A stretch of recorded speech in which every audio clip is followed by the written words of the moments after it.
Uno de los principios básicos en la vida de cualquier persona es el derecho a la privacidad. Todos deberíamos poder compartir lo que nos interesa que otros conozcan y guardarnos aquello que no queremos mostrar. Y quizás haya sido el auge de la tecnología en los últimos tiempos lo que ha puesto en jaque esa decisión, volviendo a algunos presas de sus propios actos, que no tenían por fin ser expuestos, desconociendo incluso estar siendo captados por una cámara. Esta es la historia de Tyler Clementi y la exposición de la intimidad.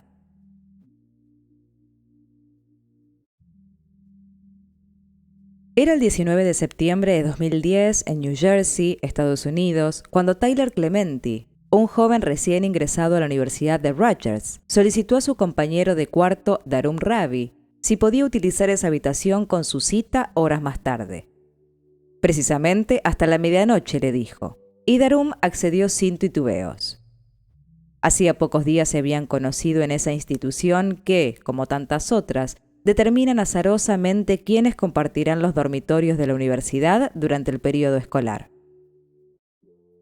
Darum, por su parte, y para pasar el rato, se dirigió a una habitación cercana, la de su amiga Molly Way, y allí se quedó hasta volver a su cuarto como había acordado con Tyler.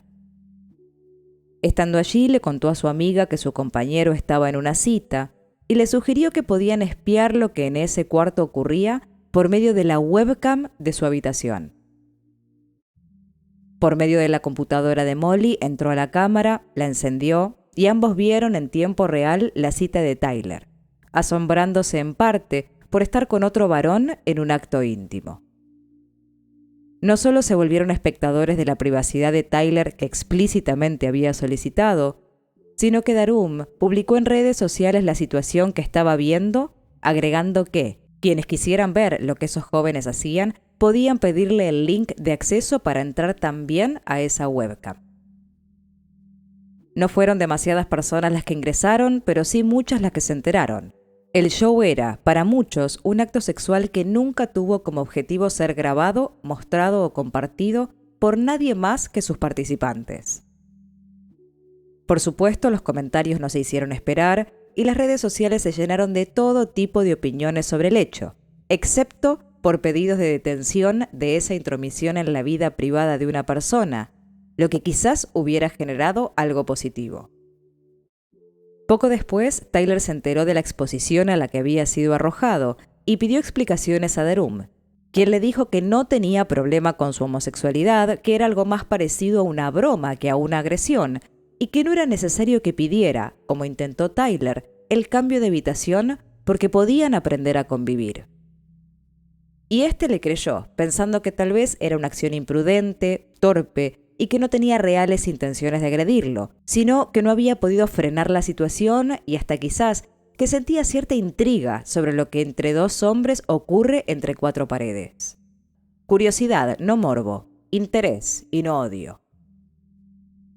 Por eso, Tyler solicitó 2 días después, mientras intentaba no atender a las burlas y comentarios desagradables de otros estudiantes, volver a tener la habitación para una segunda cita. Darum accedió con cordialidad, pero lo que no fue agradable precisamente fue que no cumpliera con su palabra, porque volvió a conectarse a su webcam desde otra computadora. En esta oportunidad, Tyler notó la luz que se prendió en el equipo y cuando se activó, desesperado, desenchufó todo aquello que creía que podía exponerlo. Y además revisó durante un largo rato la habitación por si acaso había cámaras ocultas. Se sintió paranoico y canceló la cita, entrando luego a un foro de internet dedicado a consultas, denuncias y comentarios sobre sucesos dentro de la comunidad gay, cuyos participantes buscan en esas páginas consejos o experiencias ajenas como ayuda en situaciones similares. Allí explicó que su compañero lo espiaba y que no sabía verdaderamente qué hacer.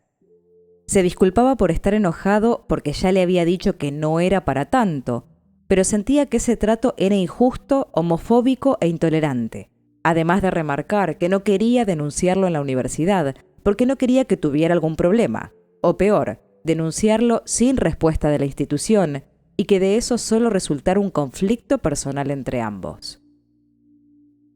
Pero Tyler no obtuvo respuesta y si lo hizo, no llegó a leerla. Asustado, expuesto, afligido por la situación que enfrentaba, y luego de 24 horas en las que no habló con su compañero de cuarto de nuevo, se dirigió al puente George Washington y tras dejar un mensaje en redes sociales, se lanzó. En ese lugar encontraron algunas de sus pertenencias que fueron entregadas a su familia poco después del suceso. No solo estaba el mensaje que describía lo que hizo ese último día, sino también 2 testigos que lo vieron tirarse. Y así empezó la investigación que tardó una semana en encontrar su cuerpo e identificarlo, porque la intensa corriente lo había arrastrado hacia una zona alejada. Durante los días de búsqueda, la policía se enteró del hecho e investigó los posibles motivos por los que Tyler había accionado contra sí mismo. Y fueron Molly y Darum los interrogados y acusados de varios cargos. No solo la invasión de la privacidad, sino, y específicamente, lo que se denomina como bias intimidation, o intimidación por prejuicios, que refiere en este caso a la orientación sexual de la víctima de hostigamiento, pero podría ser también por motivos religiosos, de género, color de piel o capacidad especial. En definitiva, cualquier tipo de discriminación que movilice un acto violento sobre otra persona. Los dormitorios de Darum y Molly fueron allanados especialmente porque necesitaban ingresar en sus computadoras para revisar el uso que de la tecnología habían hecho. Y allí encontraron algunos mensajes borrados en redes sociales y entre ellos, en los que explícitamente Darum le decía a Molly que dijese a los oficiales que la interrogasen que todo había sido un error y no había existido intención de burlarse o dañar a Tyler de ninguna manera.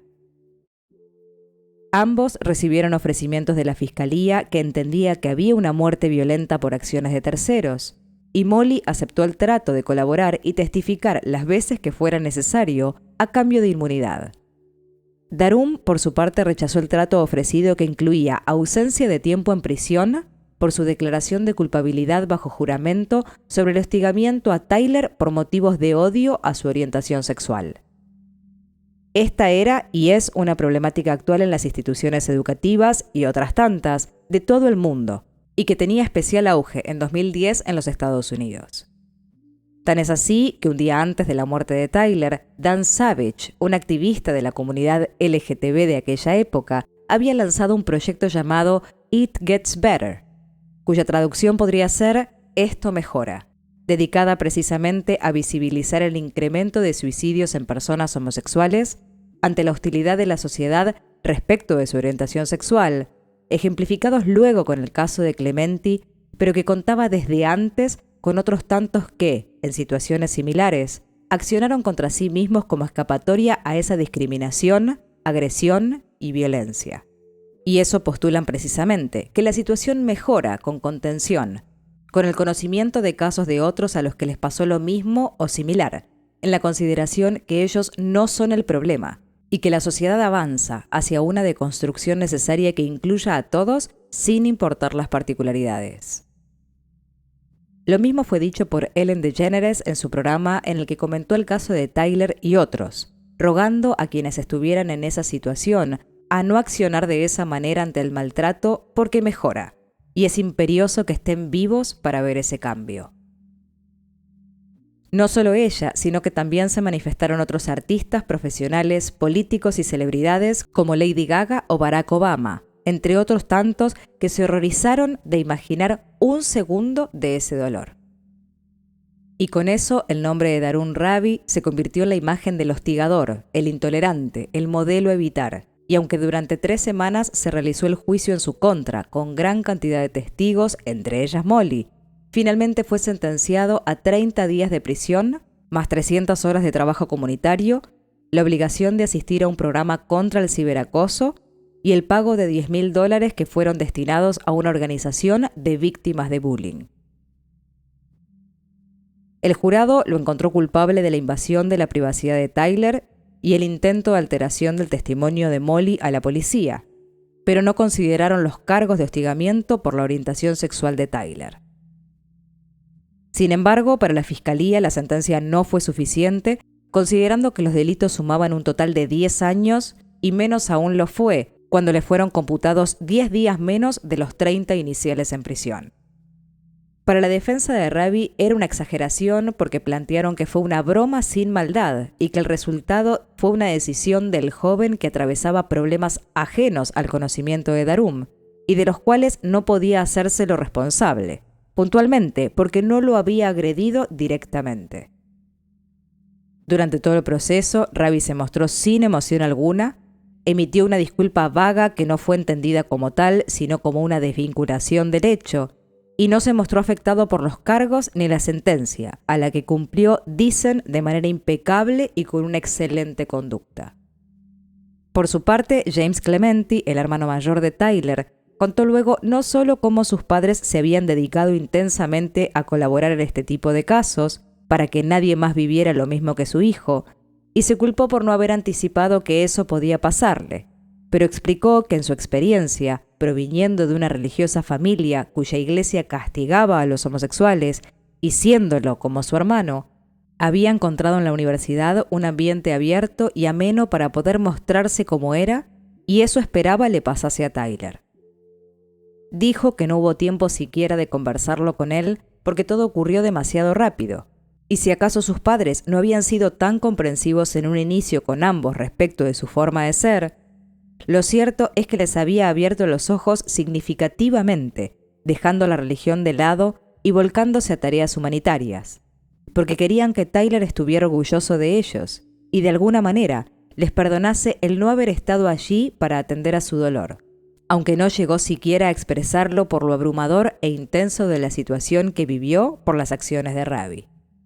Hoy el proyecto It Gets Better no solo está radicado en numerosos países, sino que incluye la Fundación Tyler Clemente, cuyo objetivo es contener, apoyar y acompañar a jóvenes gays que son violentados por los prejuicios de una sociedad que, paradójicamente, agrede a quienes intentan mostrarse genuinos, auténticos, y los trata como si no fuesen merecedores de amar a quienes quieran abiertamente, sin miedo, ni culpa, sin agresiones, sin vergüenza, sin un infierno.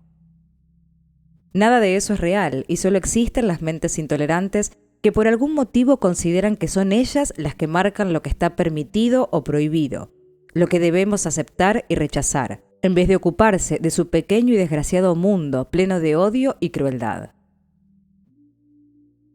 Es imposible pensar que la privacidad se puede convertir en su contrario, es decir, en la exposición de la intimidad que intentamos preservar. Que compartir un momento íntimo con otra persona puede hacer el divertimento de otros que, cargados de morbo y prejuicios, pueden señalar no solo nuestras elecciones, sino también nuestros cuerpos, conductas o expresiones. Que nos volvamos el blanco de otros que, por motivos impensados, se creen superiores aunque respiren el mismo aire y pisen la misma tierra. Y eso se vuelve agónico cuando la hostilidad es tal que alguien considera que es imposible de tolerar, cuando en realidad se gasta la misma energía en un insulto que en un abrazo. Esta es la historia de Tyler Clemente y la exposición de la intimidad. Una de esas historias que vemos en los diarios y nos parecen increíbles. Una de tantas que nos enseñan que lo imposible está delante de nuestros ojos. Gracias por compartir esta historia. Si el video te gustó, dale like, comenta y suscríbete para seguir viendo más realidades de ficción.